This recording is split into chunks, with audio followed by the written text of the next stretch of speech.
Trucker Dump for June 17th, 2013, Episode 94, Understanding the New Hours of Service Rules. Welcome to Trucker Dump, where you'll get one driver's insights and sometimes humorous views of truck driving and the trucking industry, and pretty much anything else he feels like dumping on you. This podcast is brought to you by AboutTruckDriving.com.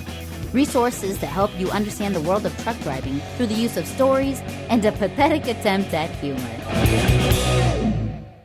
Top of the morning, y'all. Unless, of course, it's evening where you're at. Whatever. Todd McCann here. Well, we're looking at a lengthy subject today, so let's get right to it. For once, I'm not going to apologize for it being so long. What I will apologize for is the fact that you may get sick of hearing the name Chris. That's @DriverChrisMC on Twitter. That's because he wrote in with a couple of corrections, and he also had a comment on the last podcast. So let's start out with one of his corrections. Well, sort of. In the last podcast intro, I talked about all the movies I'd watched while I was avoiding working on the podcast. In it, I mentioned that SEAL Team 6 deserved a Grammy for depicting Osama's death. Well, Chris was tactful enough to send me a direct message on Twitter pointing out my error. It seems that Grammys are for music. What's funny is that I actually thought about this as I was writing it. In the end, I was just too lazy to go look it up. Funny thing is, Chris was half wrong too. Now, being the good friend that I am, I'm going to call him out in public. He went on to say that movies receive Emmys. Well, my good chap, Emmys are actually the awards for television. Thankfully, Wikipedia is here to straighten us both out. Movies have the Academy Awards, and the trophy is called an Oscar. I knew that. Anyway, I'm sure most of you already knew that and are rolling your eyes at us. Yes, clearly Chris and I are clueless on this subject. Sorry about that, Chris. I just had to get my jabs in now, because you're going to make me look like a total idiot when we get to the comments section. So anyway, on with today's topic. I'd originally planned to do something a bit more fun, but with July 1st bearing down on us, I decided everyone should be understanding the new hours of service rules. Unless you've just beamed in from another planet, or you're a non-trucker, you're probably aware of the new hours of service rules that are looming. But do you understand them fully? From some of the feedback I've been getting on Twitter and the blog, I'd say there's still some confusion out there. The Bible flat out says that all Christians will be persecuted. Well, I'm pretty sure some Bible thumper at my company has been Skyping with God on my behalf. You see, my company recently decided that I would be one of the lucky ones who got put on the new hours of service rules a few weeks early. You know, just to try it out. Well, I guess this kind of persecution is better than being around when Nero was kebabbing Christians to light his garden parties. So thanks for that, God. But before we get into it, let me issue a warning to my non-trucking peeps. This post will likely only be understood by truckers, so feel free to beam yourself back up to your planet if you don't mind missing out on my exquisite writing style and tasteful wit. And to the rest of you, like I said, the length of this can't be avoided. When it comes to this technical stuff, if you don't explain everything in full, you actually raise more questions than you answer. So my first question was, is this even legal? I mean, how could my employer make me adhere to rules that hadn't even gone into effect yet? So, of course, I called my safety department. I wound up talking to my least favorite safety person. For starters, she's in charge of e-log training and new implementations such as this most recent one, so there's strike 1 against her. Strike 2, 3, and 4 came at different times when I called in to question how the e-logs were set up. Each time the conversation started fine, but ended badly after she basically said, "Well, this is how things are. If you don't like them, I guess that's too bad." You can imagine how well this went over with me. It got to the point where the safety director told us not to speak anymore. If I called in and got her, I was to give my name and she was to immediately transfer me to someone else. That worked fine up until this latest thing, because, like I said, she's the one who was implementing this new program. Thankfully, she didn't get snotty with me this time, even though I did question the legality of making me follow rules that weren't even in effect yet. Well, come to find out, all these new hours of service rules have actually been in effect since the beginning of the year. They just aren't going to be enforced until July 1st. She said there are quite a few small trucking companies that have been following the new rules since the beginning of the year. So, there goes that beef with her. So for now, let's get on with understanding these new rules. We'll come back to Hitler's granddaughter at the end, where she'll answer a few more questions I had. First, what hours of service rules are not changing? The 11-hour rule. You're still allowed to drive a maximum of 11 hours before you're required to take a 10-hour break. Be thankful for this one. The proposed rule was to take us back down to 10 hours of driving like it used to be. Whew, dodge that roadkill. The 14-hour rule. You still have a 14-hour window to work after the start of your day. Thank God they didn't get the hard 14 pass that would have kept us from extending the workday with an 8-hour sleeper berth period. Now, I don't use this extension much, but it has come in handy a few times. Any rule that takes away flexibility is a bad thing for a trucker. The 70-hour rule. You can still work up to 70 hours in an 8-day period. I wish they'd raise this limit, but quite frankly, I'd have better luck getting my nephews to quit nutting each other. Yes, that's precisely what you think it is. 10-hour breaks. You still need to get a minimum 10 hours of off-duty and or sleeper berth time to reset your 11 and 14-hour rule. This can be all off-duty, all sleeper berth, or a combination of the two. Split breaks.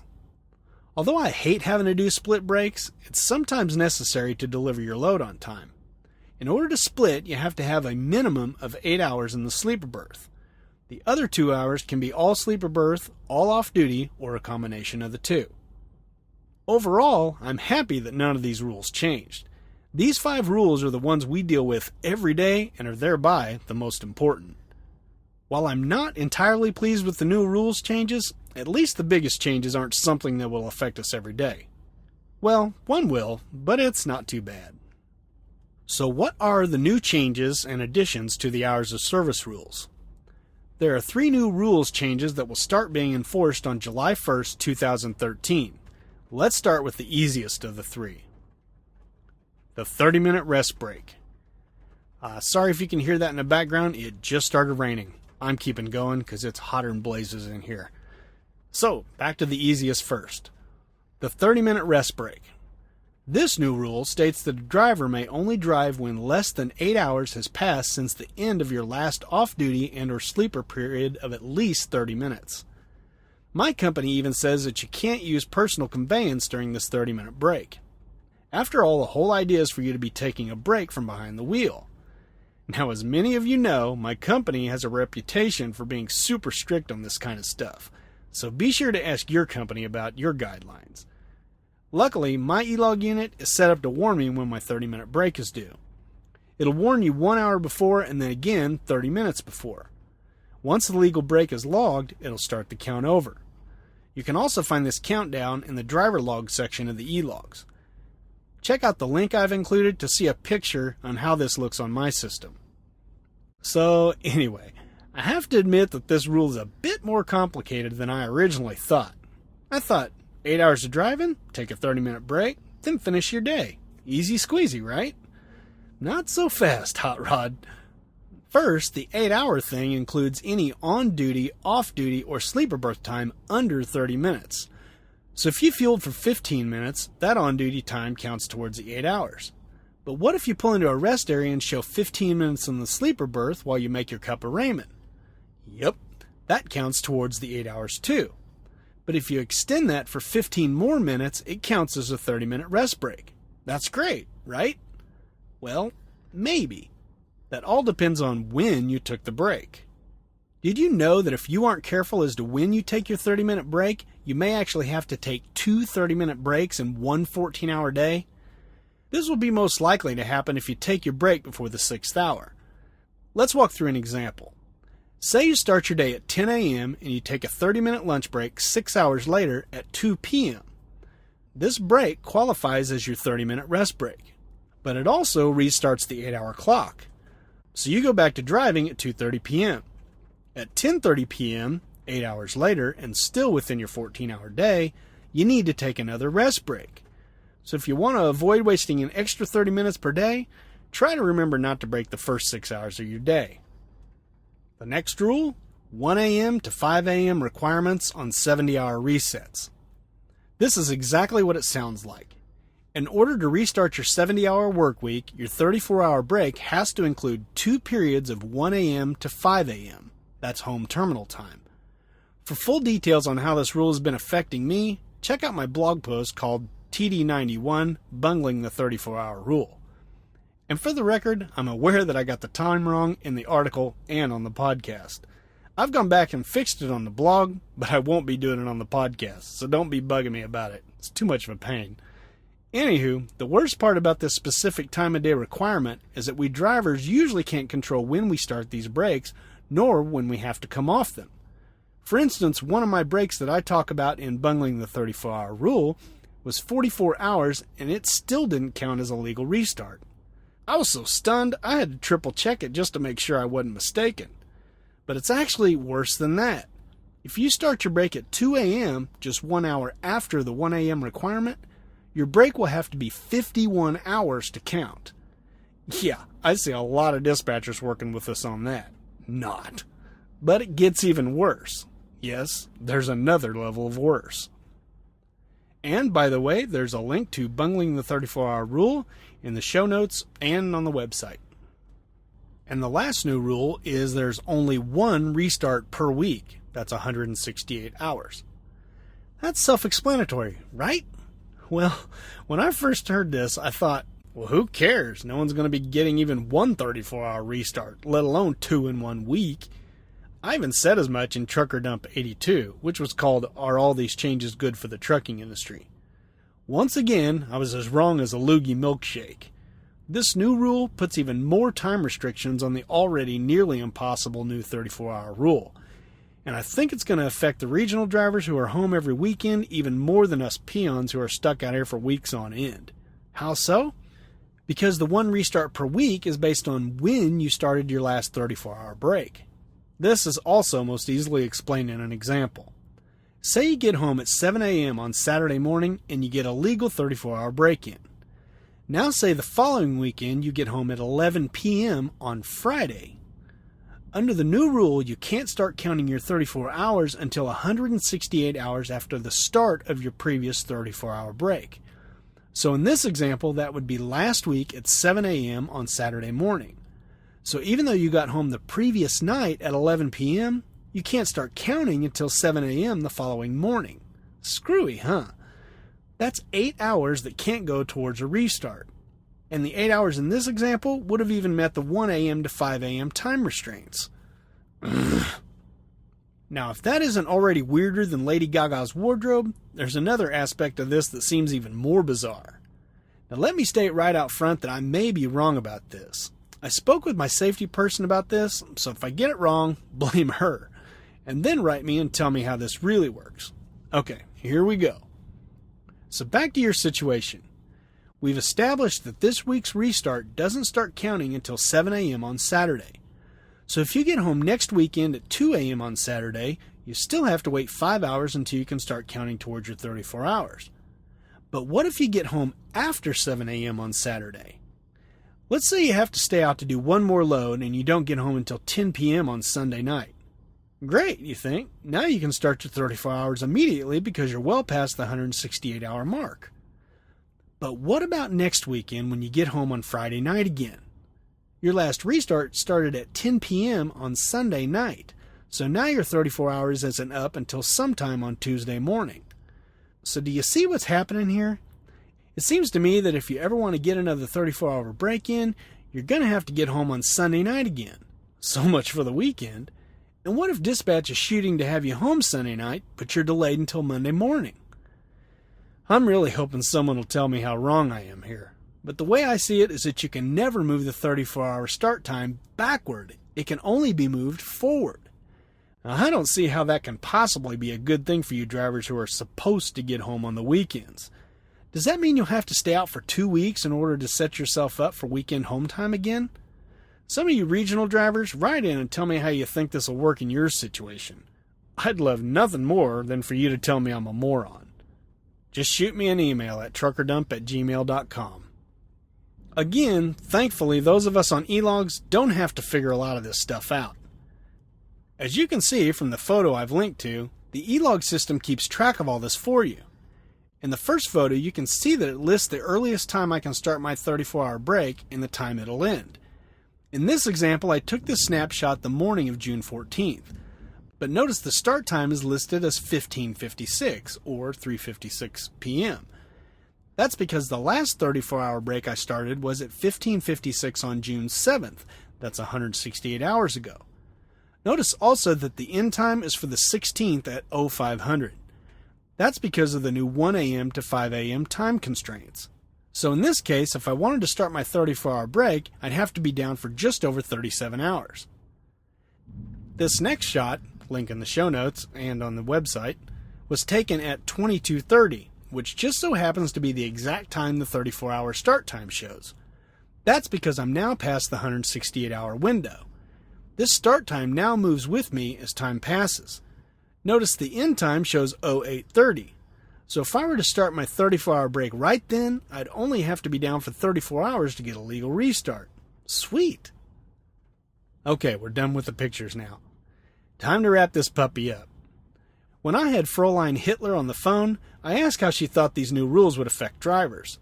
She said there was actually some poor sods at our company who've been using the new rules since April, and I thought I was on the crap list. She said about half the 34-hour attempts were registering as legal 70-hour resets. What she didn't say is how many of those 34-hour restarts took longer than 34 hours. According to my unscientific tests, the number of acceptable restarts is more like 1/3. And remember, I wasn't even taking into account the 168-hour limitations when I did my study. Well, at least there is one ray of hope in all this. History has taught us that Nazis always think they're right, but it's been proven that they're often wrong. Big time. So maybe my safety lady and her fellow FMCSA Nazis will accept defeat and back the heck off. Then again, Hitler didn't really give up, did he? He more or less self-destructed. Great. That sounds like a lot of fun for our immediate future.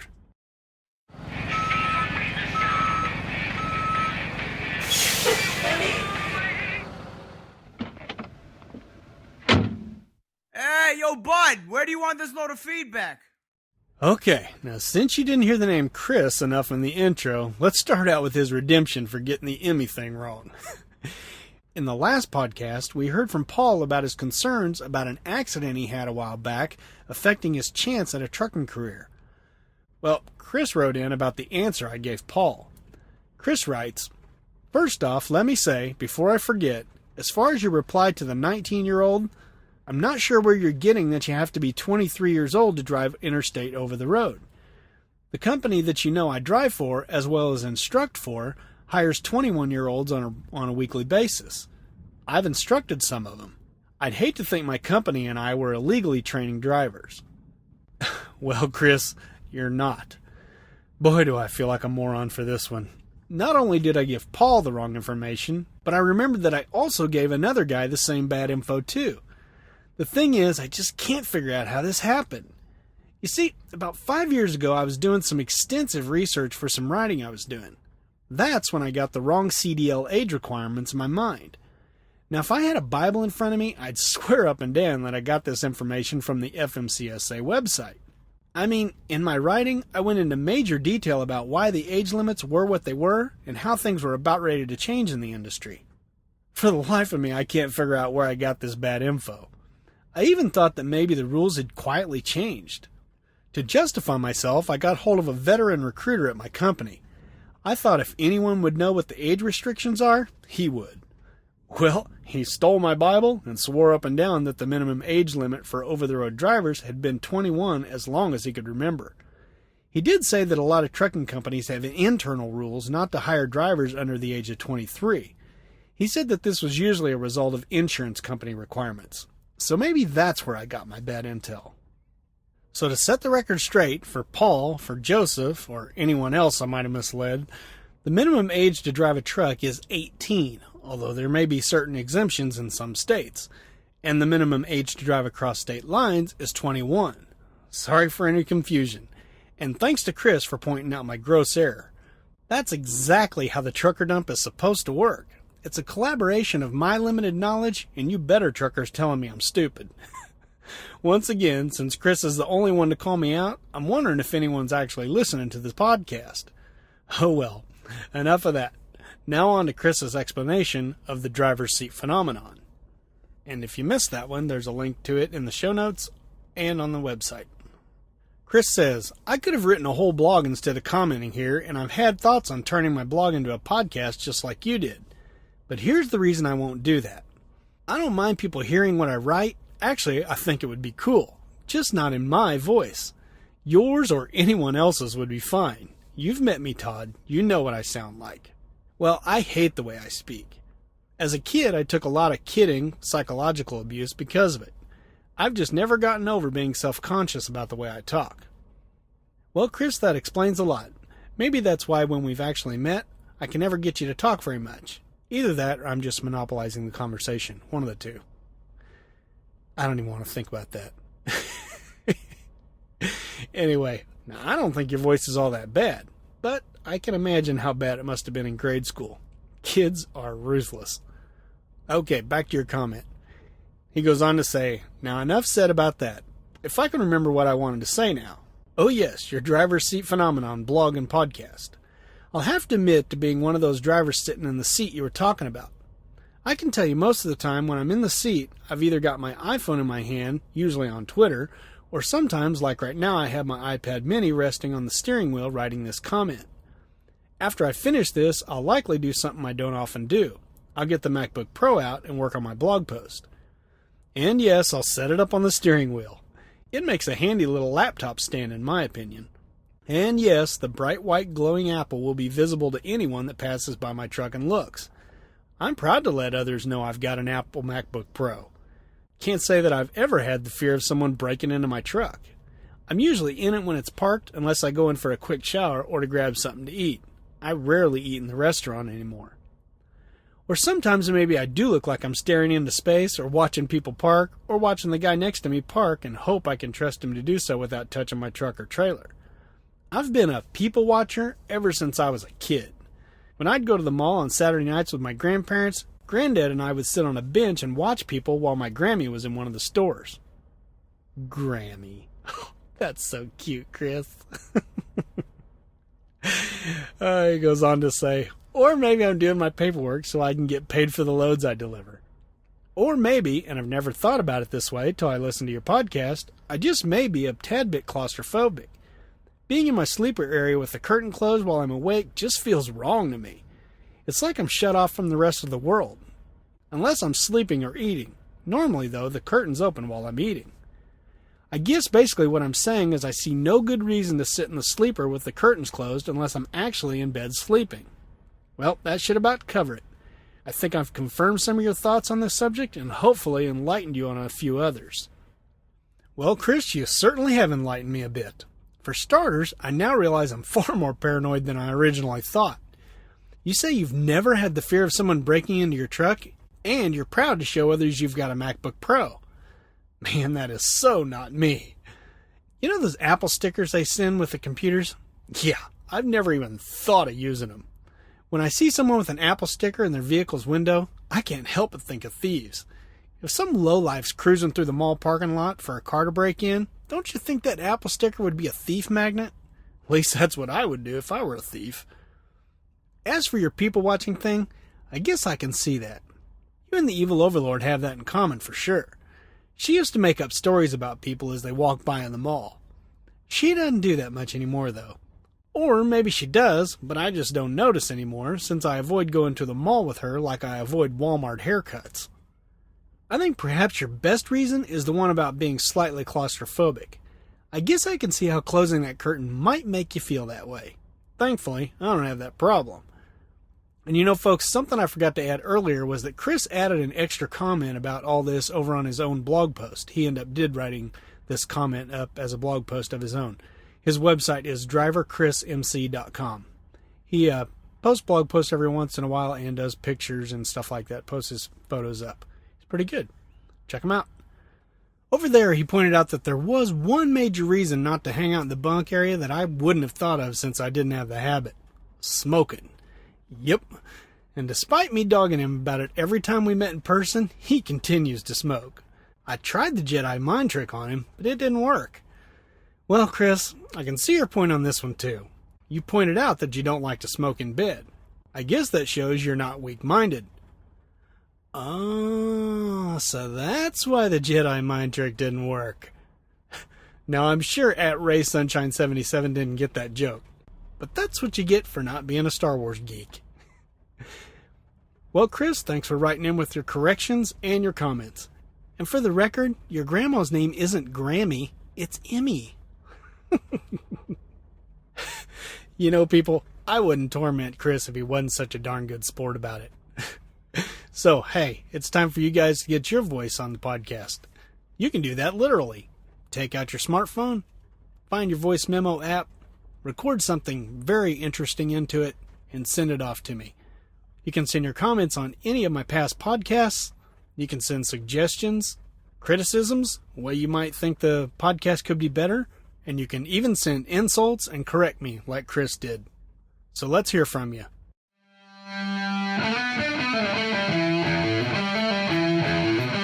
So, are you dreading the new hours of service rules, or do you think they won't affect you much? Am I nuts in my thinking?